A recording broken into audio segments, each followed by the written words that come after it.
This is about elements in textbook.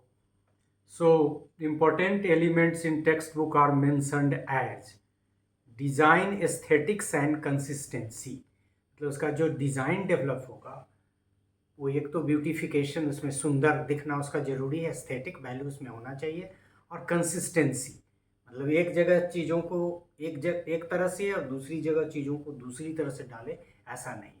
So text book elements में design, aesthetics and consistency will be there.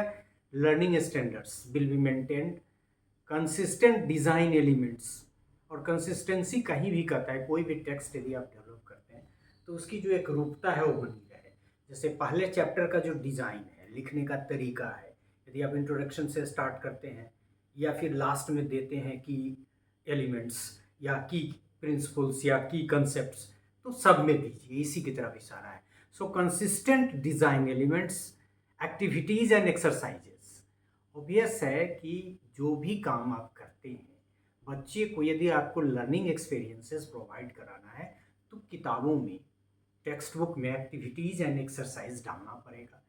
And last, reference to additional material.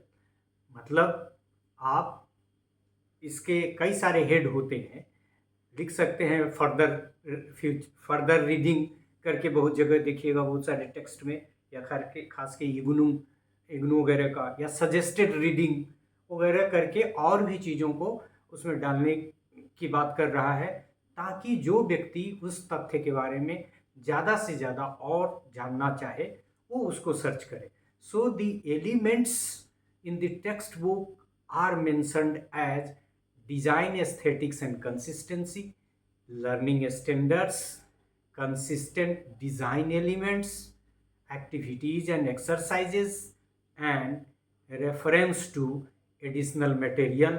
मतलब यह कि उसमें beautification का, सौंदर्य का, कंसिस्टेंसी का ध्यान रखा जाएगा, लर्निंग स्टैंडर्ड्स को ध्यान में रखा जाएगा, जो डिज़ाइन होगा एलिमेंट्स का उसमें कंसिस्टेंसी होगी कि उसको कैसे लिखा गया है, फिर उसमें एक्टिविटीज़ और एक्सरसाइजेज भी इनकॉर्पोरेट होंगे, और फिर फर्दर रीडिंग, सजेस्टेड रीडिंग वगैरह के बारे में भी चर्चा होगी कि इस टेक्स्ट को पढ़ने के बाद यदि कुछ और पढ़ना है तो कहाँ पढ़ेंगे। So this is all about this part in which we could learn about the elements in textbook, and those are 8 in number, as it has been reflected in approach, and that is the part of our national curriculum framework for school education. So thank you for this part.